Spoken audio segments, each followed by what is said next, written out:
Hey guys, as you can see, I just disassembled my Spyderco Embassy, and I figured I would do this on video to kind of show you guys how to reassemble this knife. It is an automatic knife, so it's not the simplest to assemble, basically because you have the spring in here.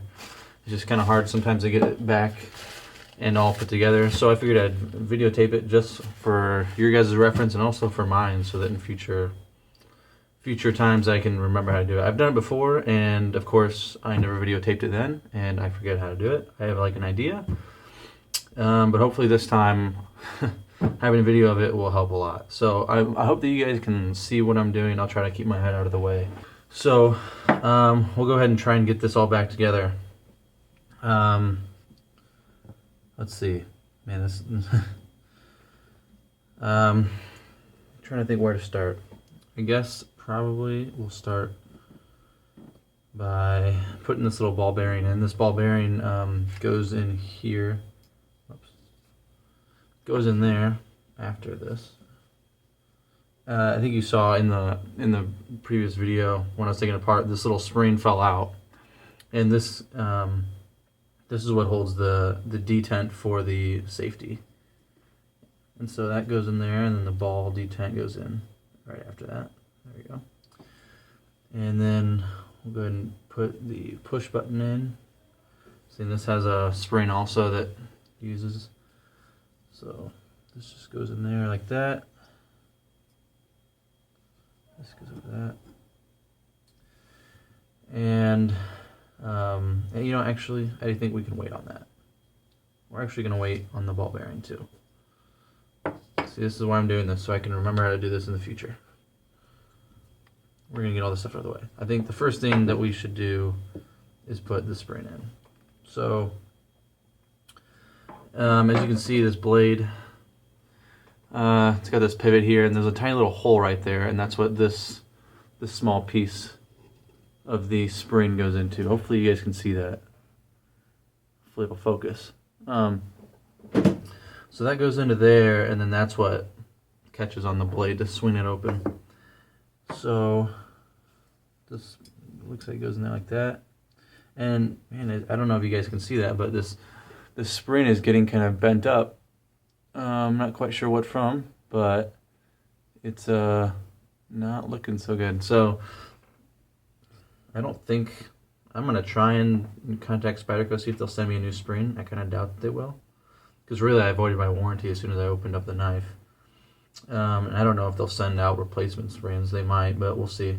That'd be really nice if they did, because this is looking a little bit bent out of place. So put that spring in there. Actually, we're gonna put the spring in the blade first. So we're gonna put that spring right in the hole there. That sits in there.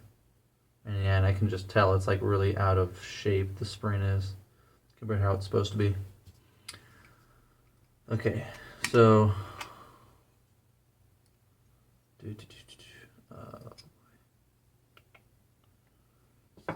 wow guys, this is not the easiest thing in the world. Okay, I'm gonna go back to this original plan.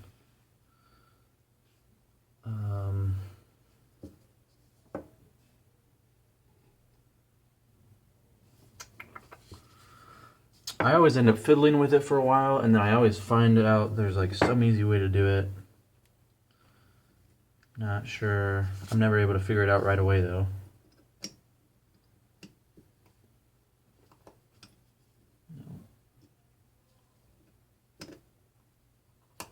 No. Oh, maybe.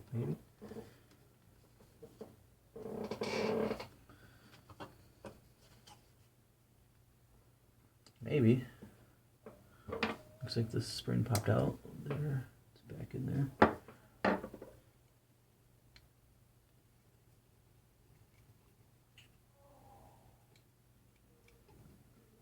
Oh wow, okay, just like that, I got it in.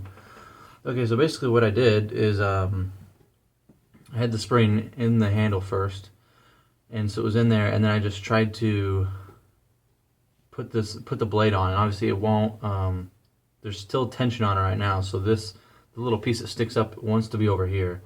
So you have to kind of put the blade on it at an angle just so that it catches that little that little piece right in the hole, and then turn it slowly so that the spring doesn't pop out of the handle, but it also stays in the blade, and then you can catch it. Once you get the blade in there like that, then it should sit there. Wow, that was so much easier than I remembered. Okay, cool. Put it there, be careful that it doesn't pop out. Now we can put in the push button and the ball detent for the safety.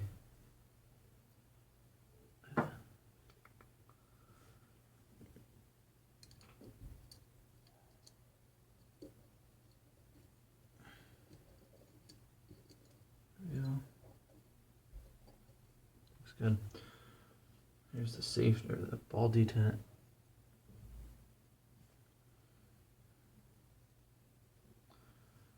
And then,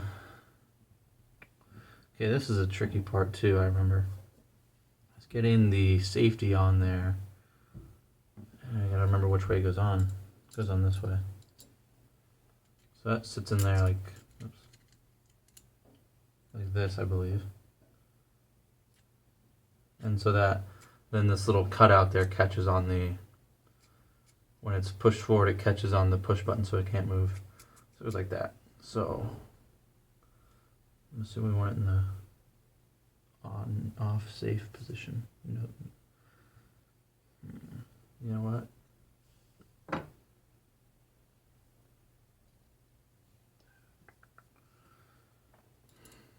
And taking apart autos and putting them back together. Taking them apart really isn't that hard. Putting them back together, that's the hard part. Remembering all the steps to do. Making sure all the pieces are all in place.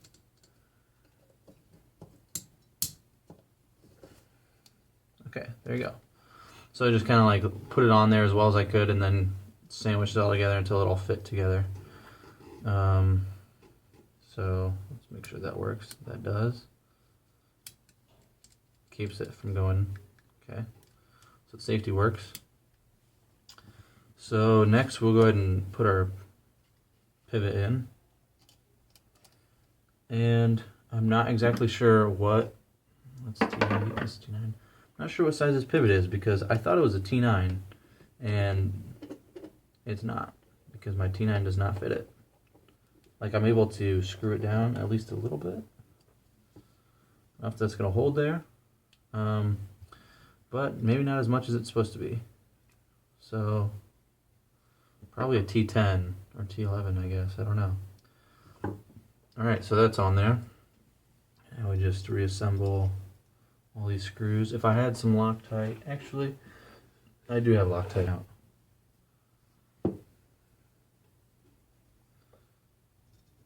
Okay. So then these screws are T8 size. And then I do have. Get those in there.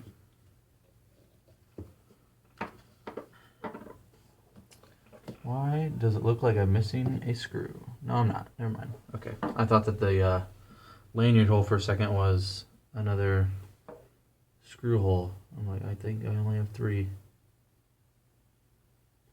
Okay. Although Spyderco is really good at sending replacement parts, I lost a screw out of my Spyderco Southern, and I emailed them and said, hey, lost a screw out of my Southern, and so they actually, there's 2 screws in it for the body, and they sent me 2 of them. They didn't just send me 1, they sent me 2, which is pretty cool.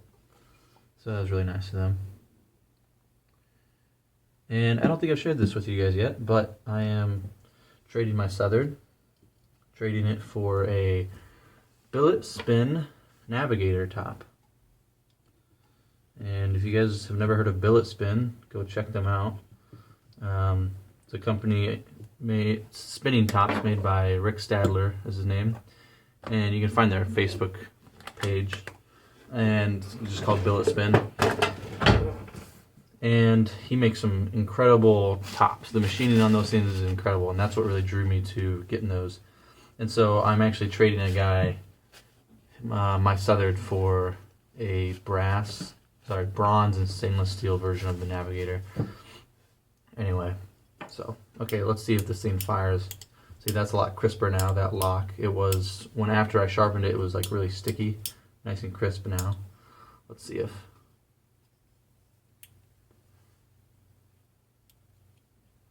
Okay, well, obviously the pivot is too tight because it's not even coming out.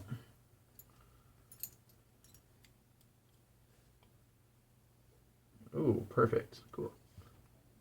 There we go. Nice and strong. This is my strongest firing auto. This is my own auto, but back when I had the Auto Striker 9100, that thing fired almost as fast, maybe a little bit faster actually.